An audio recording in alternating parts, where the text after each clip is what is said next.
welcome to my YouTube channel, and thank you so much for always, tuning in. And if you are new here, please don't forget to subscribe, like, share, and comment. So on today's episode, I'm going to talk about this script that has been heavy on my noggin, so I just had to let it. I can say it's a love triangle. So I'm going to introduce to you firstly to this person. His name is Joseph Corey Karui. He was engaged to a woman named Grace Wanjiko, and they settled down. They did not have anything. I can say they were not wealthy or they were not poor, but they were just hustling and doing some few jobs here and there, and they ended up having a child together.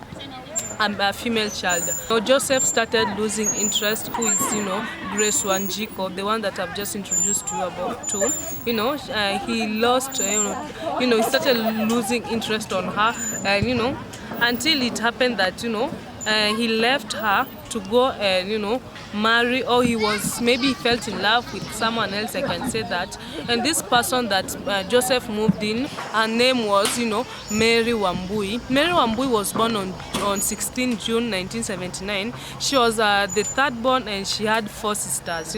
She had a normal life when she finished her studies until to the university. She started her own business. She was a businesswoman, and she was also she loved traveling, and she was a loving person to everyone that knew her. After that, I'm also going to introduce you to another woman. Her name is Judy Wambui. This Judy Wambui, I can say she was a friend to Mary Wambui. They were friends even before Joseph Corey became lovers with Mary and ended up settling in 2010. But Mary she was a settled woman. She was even entering into politics and everything. So life was so good for her.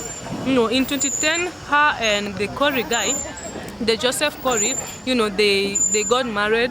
They then had 2 children, 2 boys, and they just had a pretty nice life together. Everything was perfect without knowing that Joseph had some fishy things happening. Now I'm going to go back now in 2019, on January 21st, 2019, and Mary just woke up, and as usual she woke up and she was like, I'm going to work. And at around 11 to 12 noon, Mary and Judy, they met, and they were like, yo, why don't we just go to grab some lunch, spend time together. So they left and they went to Homeland Hotel, where we can see them. They were like going in, they were like so close together. They shared meat together. They were so close. I can say they were very, very, very much close. So after they had that I can say lunch, that meal together, and they decided to go to Judy Wambui's house.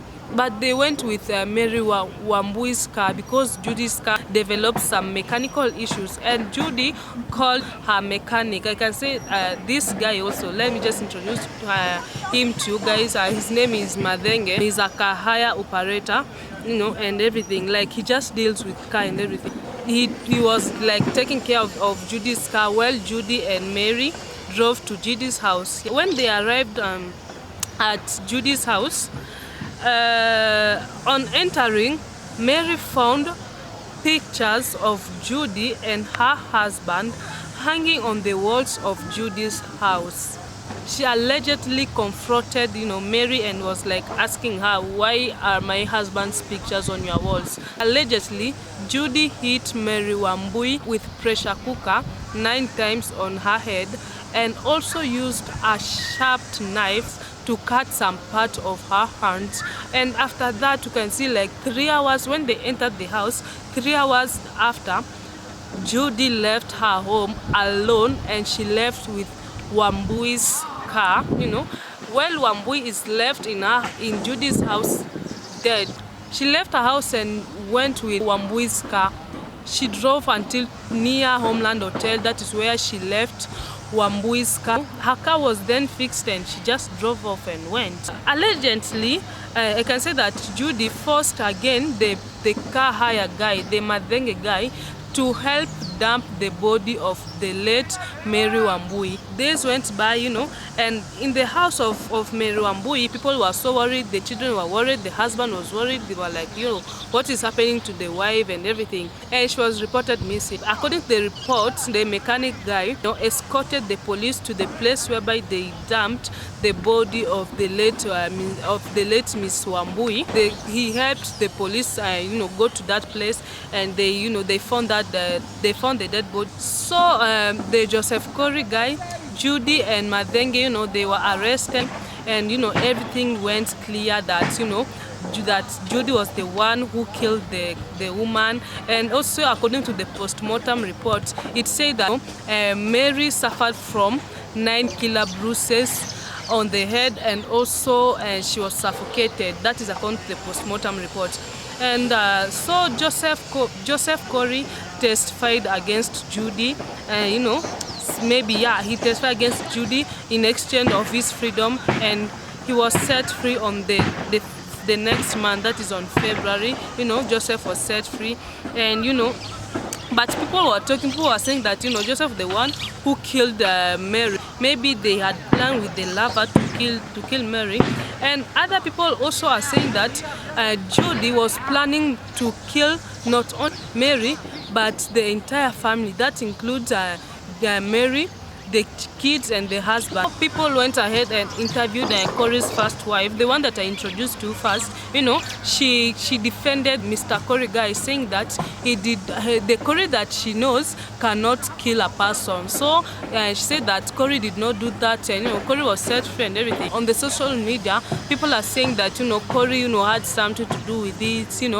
Things are happy, like things are being said, and everything is just a very much messed. Everything is just messed up, and Wambui's body was discovered. She was buried, and things went from bad to worse. And allegedly, according to Mr. Corey, he said that they have already splitted with Mary Wambui because of unrevealed reasons before even she was killed. And so yeah, guys, this is just the story I just wanted to tell you guys about. I don't know what you guys feel and what you guys think about this story. And to those men also who are out there, they are trying to move from one person to another. You should just stop it, because at the end of the day, look what happened to Mr. Corey. Now he's like, I can say his life is done. Like, he doesn't have a reputation, and everything is just worsened. So that is it for me, guys, today, and thank you so much for watching. And if you are new here, my name is Bernice, and I am here to talk about crime stories.